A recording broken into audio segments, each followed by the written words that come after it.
Okay,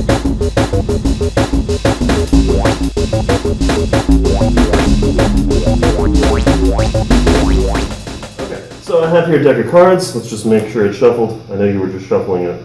Oh, let's just check. But no one else saw that. Okay, great. Shuffled deck. Beautiful. Now we just want a random position in the deck. Cut it. Complete it. Alright, so this card on top here, it could be either red or black, right? Yeah. What's the probability it's red? Well, they're saying the red card is black card, so probability of a red card is 50%. And the top card is red, so you guessed right. I You're did. pretty good at that. How about the second card? It's red something. What do you think it is? Well, I'll say it's red black. Okay, what would the probability be if it's red black if we're just picking randomly? If we're just picking randomly, you pick the red card and black card, so half, 1/4. Okay. Red. Aw. Oh. Okay. How about the third one? We have red. What do you think the third one is? Okay, I want to say black here. Okay. What's the probability it's red, black? Well, so we did 1/2, 1/4, so that one's going to be 1/8. Ah, nailed it. Red, black. Okay. So each of the three sequences, like if we went black, red, black, red, about equally likely to show up after any shuffle, right? Yeah, And about equally likely to show up after any cut. sure. So why don't you just pick any sequence of three colors? Black, red. Let's see how often black, red shows up. Black, red, there's one. Black, red, there's one. Black, red, there's one. There's one. There's one. There's one. How many is that? 7. 7 times. So 7 times black, red should be about 7 times red, black, right? Yeah, about 7. Okay. There's a red, black. That's 1, 2, 3, 4, 5, 6, 7, 8, and that's it. So, if you picked black, red, I picked red, black. They showed up about equally often, but mine came up one more often. So if we were playing this as a game, I would have won that one. Aw. Well, you were doing pretty well before. You guessed red, black, right? I did. Off the top.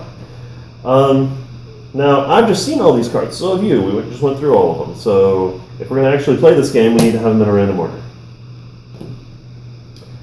Shuffling like a pro. Let's do that one more time for good measure. Shuffling like a treble pro.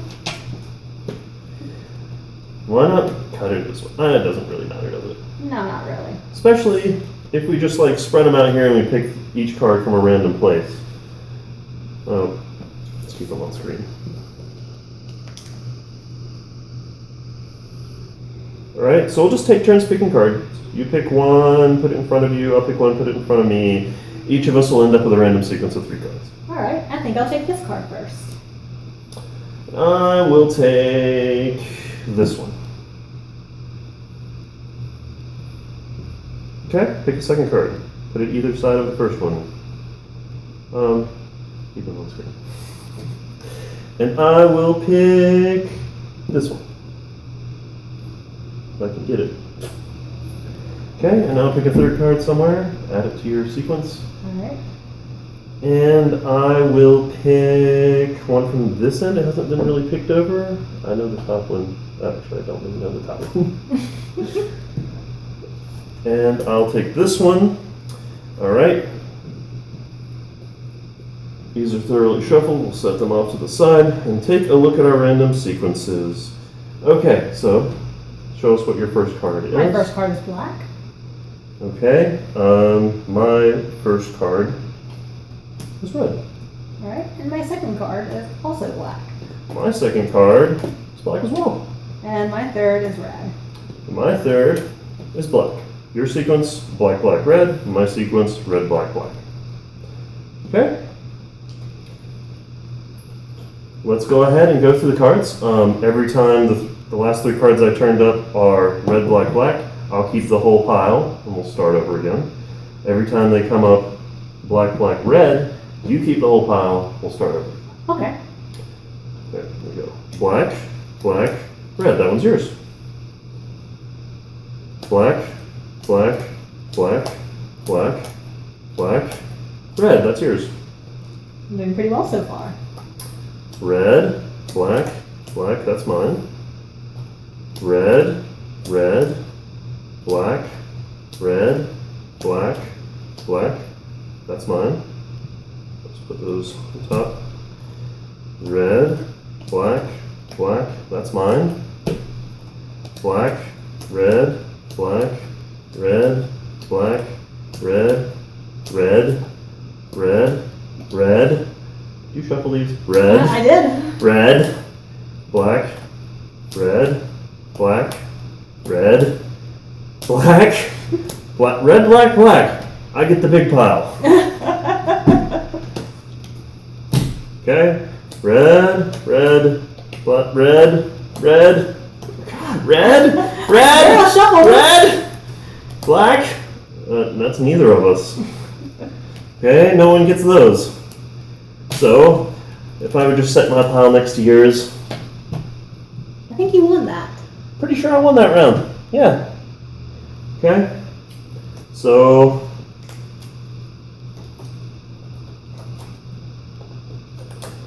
now I have to fess up and tell you the truth. They don't show up about equally likely.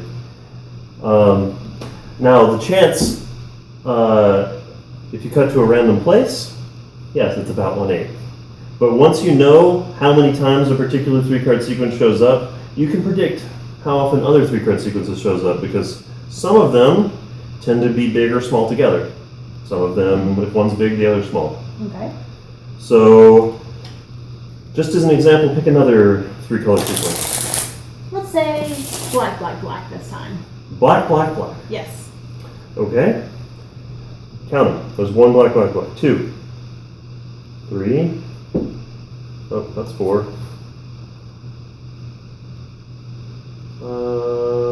5.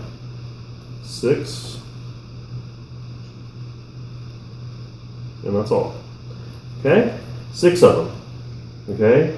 Now let's see how many times black, red, black shows up. There's a black, red, black. That's 1. There's 2. 3. 4. 5. 6. 7. 8. 8 times.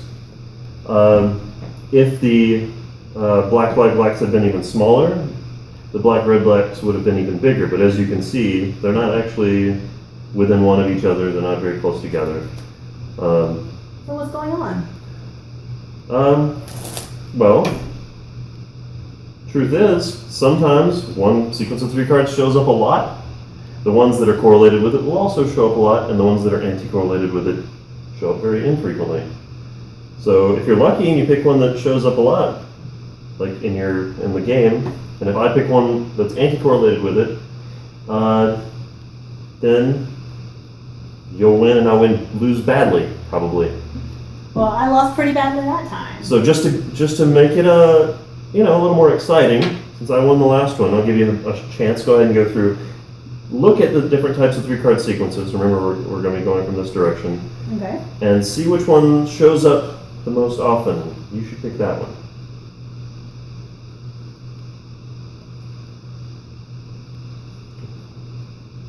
What are you thinking? I'm seeing a lot of red, red, reds and black, black, blacks.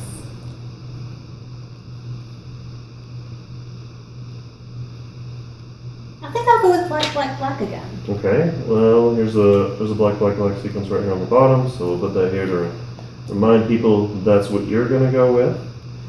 And I need to pick a sequence at random.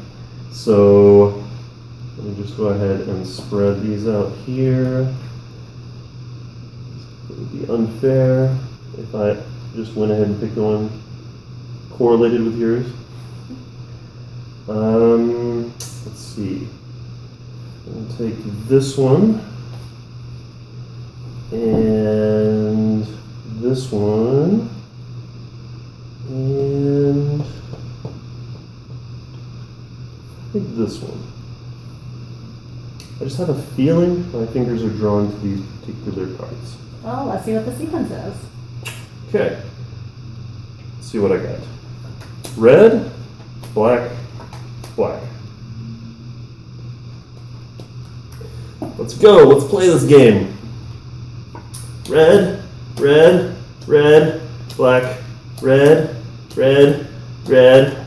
No one's winning. Red, red, black, red, black, red, red.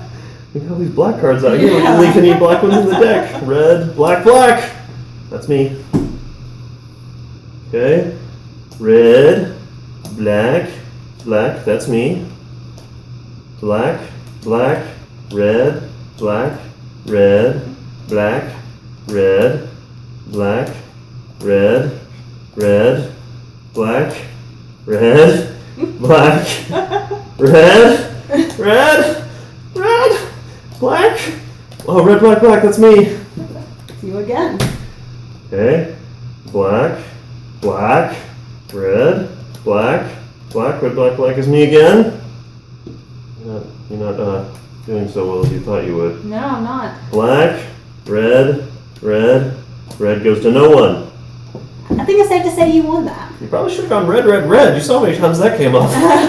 Maybe I should have. Okay. Full disclosure, I cheated. Actually, this is a variation of Penny's game, which you can read about on Wikipedia. And I'm going to show you all the math behind it and how to do exactly what you just saw here. You do it like a bar bet, you bet someone you can get more cards than they will, you will always win this game. Okay, that's not true. There's a chance you'll lose. But it's likely that you it's will win. very, very likely that you'll win whatever beer you ask for. So let's go to the explanation. All right, now that you've seen the performance, let's go over a little bit of the math and then the method. Both are very straightforward and can be done with almost any deck of cards. First, the math. So the part at the beginning, we talked about the probabilities, is absolutely accurate. The probability that a random position contains a red or black card is 1/2. The probability that there are two cards in a row that are a particular red, red, red, black, whatever, pretty close to 1/4. It's slightly more than 1/4 for if they're different colors and slightly less than 1/4 if they're the same color. And it's about 1/8 for a sequence of 3 as well. The ones with 2 of one color and 1 of another are slightly more than 1/8, and the ones where all 3 are the same is slightly less than 1/8.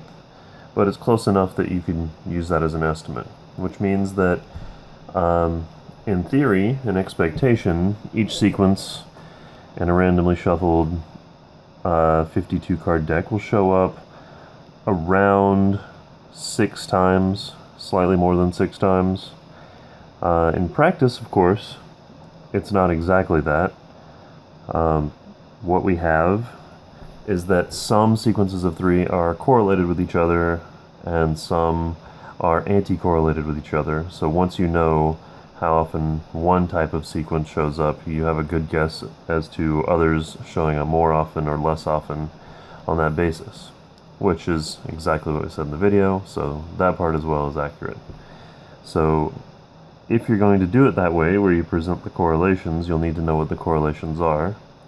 And it's actually really easy to compute which sequences are correlated with each other, which are anti-correlated with each other. So for correlations, let's say you have a symmetrical, an asymmetrical sequence like red, red, black. In order to find a sequence that is correlated with that, all you have to do is reverse the order. Black, red, red will be correlated with red, black, black, or red, red, black. They'll show up about equally often. Likewise, if you have a symmetrical sequence like black, black, black, or black, red, black, you can find their correlated sequences by just changing the colors of everything. So for black, black, black, it would be red, red, red. And for black, red, black, it would be red, black, red. Now, you still have to think in terms of which ones are symmetrical and which ones aren't for anti-correlated sequences as well. Let's say that you have black, black, black. That's a symmetrical one. So if you want to find one that is anti-correlated with it, all you have to do is reverse the color of the middle card, giving you black, red, black. And if you have an asymmetrical sequence, like black, black, red, you can change the color of either of the end cards. So you could change this one to black and make it black, black, black, so that says that these are anti-correlated with each other. Or you could change the color of this one to get red, black, red, and these are also anti-correlated with each other by about the same amount. So in the first part, when you have the spectator, count one of the sequences of three, and then you pick a different one and show that it shows up about equally often, you should pick the one that's correlated with it. And if you want to present the anti-correlated parts, so, you could show how if black, black, black shows up a lot, if they go through it and they see that there's a lot of black, black, black, you can show them that there's not very many black, red, black, because those are not correlated, they're anti-correlated. The next part, we'll talk about the actual method of the game and how to win it. The second part, the game that you're going to play, is actually sort of a bait and switch. It has nothing to do with the original thing that you're talking about, where cutting to a random place or counting how many times a certain sequence of three shows up. It's actually going to follow different rules, have different probabilities, and of course you're going to rig it so that you always win. The first thing you're going to need is a deck with an asymmetrical back. The Steampunk deck, Theory 11, you can get at Barnes & Noble, is particularly good example. If you look at the corner, you'll see that the screw in the corner there is centered in its black circle, and on the opposite corner you see that the screw is a little bit towards the edge. It's got kind of a 3D effect going, like it's sticking up. And so both of those are centered, both of those are off center. It's kind of a misprint, or who knows, maybe it's on purpose. It is Theory 11 after all. Any deck of cards can be found to have some sort of asymmetry. You can see that the band of white here at the edge is a little bit wider than the band of white here at the edge. So just find yourself a deck that is slightly asymmetrical on the back, and then you arrange it so that all of the red cards are one way, the same way. So all of my red cards are this way, and all the black cards are the other way, so you can just look at the back and tell what color they are. So I can see that these two are red, the next one is black, the next one is black, the next one is black. So, how do you go about choosing your cards in such a way that they will be the ones that beat the spectators' cards? Alright, let's get set for that. After you've explained all the probabilities and stuff for the game you're not actually going to play, and you're ready to switch it out for the scam game, you can let the spectator shuffle. This kind of shuffling will be okay. It's not going to hurt anything. If they want to shuffle like this is also fine, not going to hurt anything. If they want to do an overhand shuffle, if they want to do a Hindu shuffle, all of these will be fine. Not going to interfere with your orientation of your reds and blacks. What can't happen is, a shuffle that involves twisting the deck around, or messing them around on the table, or separating them like this by rotating them away from each other before shuffling them. All those will mess it up, but people just don't tend to shuffle that way, so odds are you'll be okay. After they've shuffled, spread out the cards between you and take turns picking cards. They'll pick first so that you can make your last decision based on their setup. It doesn't matter which cards they pick, they're going to pick randomly, and they just leave them face down in front of them. They might, be tempted to look, but just have them put them face down. And then you could pick your first one randomly also, and just put it face down in front of you. They'll pick their second one randomly, and you can say put it on either side of the first one you pick, so it could go here or here. So let's say put it here, and your second pick has to depend on your first one. So I'm looking at this card. I can see that the raised screw is on this end. I consider that this orientation. All I know is that the orientation is that way at the point I'm doing this. So I'm going to look through the deck for one that's oriented this way so that I get the opposite color. This one right here, and then put it down next to the one I just picked. So now I will have one card of each color. Then lastly, they pick their third card, and this is the one, after this one is when you're going to start making all your decisions to make this work out in your favor. So you need to look at, like, they put their three cards, they put it down on either side again, but as soon as they do, take a look at this card, the card that they end up with in the middle. Look at its orientation. This one is oriented with the raised screw that way, so I want to get one that is oriented the same way as this one, the one that was in the middle. So I'm going to pick one oriented that way also. And this one right here will qualify. And then I'm going to look at the card that is on their left, my right. And in this case, it is oriented this way because the raised screw is on this end. So I'm going to place the card that I pick on or next to a card that is oriented the same way as this one. So I have one of each color already, right? One of each orientation. Of these two, this is the one that is oriented the same way as this one. So this side is where I'm going to put my last card. Whatever side you put your last card down on, the one that matches this one, you're going to start turning them over from the opposite side. So you don't have to decide until this moment when you put your last card down which way you're going to reveal them. If you reveal them this way, then it'll be mirror symmetrical with the way the spectators are going to be revealed, which will seem fairly natural.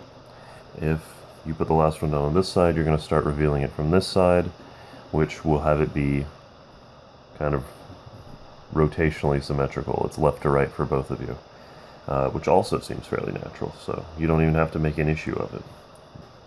You can pick the deck up and set it aside. It's still shuffled, and you reveal. So the one on the spectator's left, your right, will always be the first to be turned over. And then you turn over the one of yours that's on the correct side, opposite the last card you put down, which should be the opposite color of the one they turned over. Then they turn over the card next to it, or you could turn it over for them, and you turn over your second card, which should be the same color as the first one they turned over. There it is.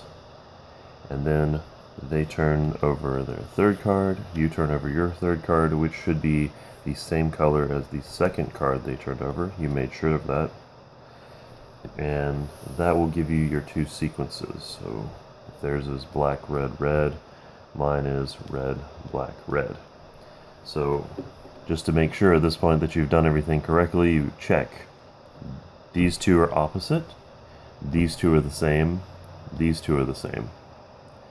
Now, if you go through the deck looking for cards that, match playing the game where you deal them down until you see one of these sequences. This one's probably going to come up at least twice as often as this one, or if they're unlucky and picked all the same color, it might come up like 7 to 8 times as often. What makes it even more likely that you'll win is that when it does come, your sequence does come up, it will be after a lot of cards, whereas theirs will tend to have come up after only a few cards. Now, this isn't guaranteed by any means. There are a few very unlikely sequences the deck could be in where your sequence never shows up and they end up with half the deck. For instance, in this case, if the deck were somehow sorted so that the first half of the deck was black and the second half of the deck was red, then we'd go through all the blacks and then red, and then they get all those first cards. The rest of the cards would be red, so then red, black, red would never come up, and you would lose. But again, those situations are so unlikely and rarely occurring that when you play the game, you'll pretty much always win it. Now, in the second round, you can put these cards back in to the deck. They can shuffle again, abiding by the same rules of shuffling, or you can shuffle it if you're faster at it. And then you can let them go through and see which sequences seem to show up the most often. And you can then, once they've picked out a sequence, say they pick, let's say they pick red, red, then you can pull a red, red out of the deck and lay it in front of them. And what this does is it takes one winning opportunity away from them. So obviously they're going to pick the one that comes up most often, so it's just a little, here to mark your sequence, let me just take away one of your chances of winning. Maybe they won't notice. If they do complain, you can put them back in and let them pull out cards to mark it, but because it won't affect it too much. But if you really want to win, then doing this can help a little bit. Then you spread out the deck again for you, and this time you need to see everything you're picking, because you want to be picking them the same order you did the first time. So the first time my cards came out from my right to my left, so I want to pull them out in that order this time, again following the rule of opposite, match, and I have to look at the backs to see every one. So that means after they shuffle it and they hand the deck back to me, we've gone through and we've pulled out their sequence. What I'm going to do is separate out the bottom card slightly to see what color it is, and then when I turn it over, I know as soon as I see the back of the back card, it's oriented this way. I know that blacks are oriented this way, reds are oriented this way. So now I'm going to go through the deck and I'm going to get a black, red. And so I want to look like I'm doing it randomly, just casually. Oh, here's a black. Where do I want to go? Maybe this one. And maybe something from over on this end. How about this one? And it looks like I've done it randomly again. You don't shuffle. They won't shuffle at this point because they picked the order of the deck. And now I reveal mine to see that I have black, red, which is again a sequence that is going to beat theirs. Even if theirs shows up a lot in the deck, this one will still most likely beat it. And that's pretty much all of that game. So go out, try it, get you some beer, screw over your friends, whatever you want to do with it, and have some fun. 3 aces. I'm just going to wave them over this pile over here, and with a snap, the ace of spades comes back. Because take a look at the cards I picked here. Could you just read those off for me? Alright, you said I was going to replace the 2 of clubs with the 8 of clubs. Or that I was. Okay, so that happened. 2 of clubs, 8 of clubs. Yep, and then you had the 5 of hearts. That's here. The 8 of spades. That's here. The Jack of diamonds. That's here. And the Ace of clubs. That's here.